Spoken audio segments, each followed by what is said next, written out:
Most of us treat problems like fires, panic, pour on effort, and hope they don't spread. But what if the effort is the gasoline? Joel Goldsmith taught that problems don't live where we think they do. They don't originate in circumstances.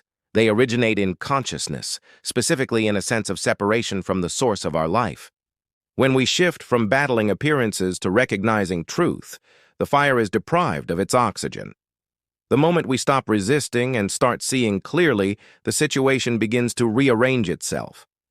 Today I'll share a simple living practice, drawn from Goldsmith's approach, to help you make that shift on demand. Goldsmith pointed to two ways of living: the human sense, where we feel separate and overwhelmed, and spiritual awareness, where we recognize oneness with the infinite. In the first level, problems look solid. In the second, they are shadows against a brighter light. You don't argue with shadows, you turn on the light. The light here is recognition. I am not a separate struggler. I am an expression of the one life. Think of waking from a nightmare. In the dream, the threat felt real. Upon waking, it has no substance. This work invites a daily awakening. Shift identity from the frightened dreamer to the aware presence in which the dream appears. So how do you do this in the heat of real life? Step 1 is the sacred pause. When a situation spikes your fear, money, health, relationships, don't sprint into reaction. Pause, breathe, ask. What is the spiritual fact here that's truer than what my fear is reporting? In that pause, you decline the invitation to wrestle the mask and instead turn to the face. You're not denying facts. You're refusing to be hypnotized by appearances. The pause is the door through which grace walks in. Place a hand on your heart. Close your eyes for 10 seconds and silently say, I return to the presence. I am not separate. The truth is already whole. Do nothing else for those 10 seconds. Let your nervous system learn safety and stillness. Step 2 is recognition, sometimes called a treatment, but not as positive thinking. It's inner agreement with what is already true. You can affirm quietly, there is one life here, whole and sufficient. Supply is a function of consciousness, not circumstance. Love is the substance of this relationship beyond personalities.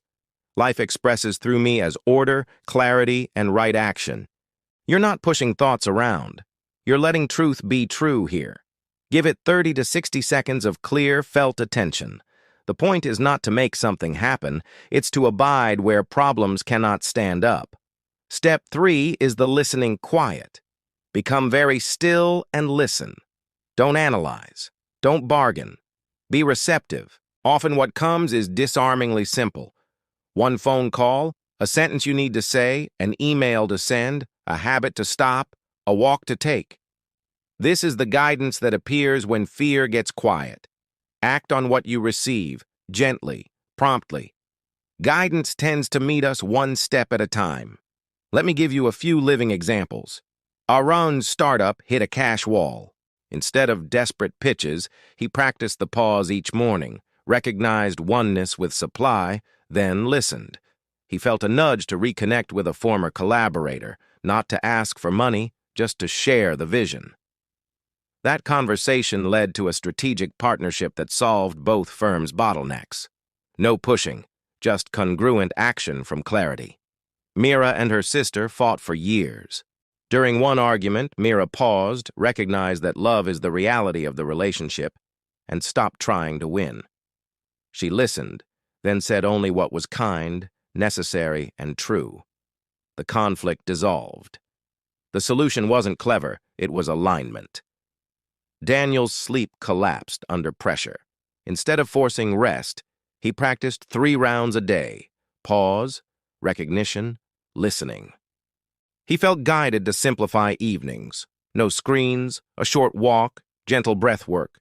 Within weeks, his baseline calm returned. The shift wasn't magic. It was obedience to quiet guidance. These stories point to one thing.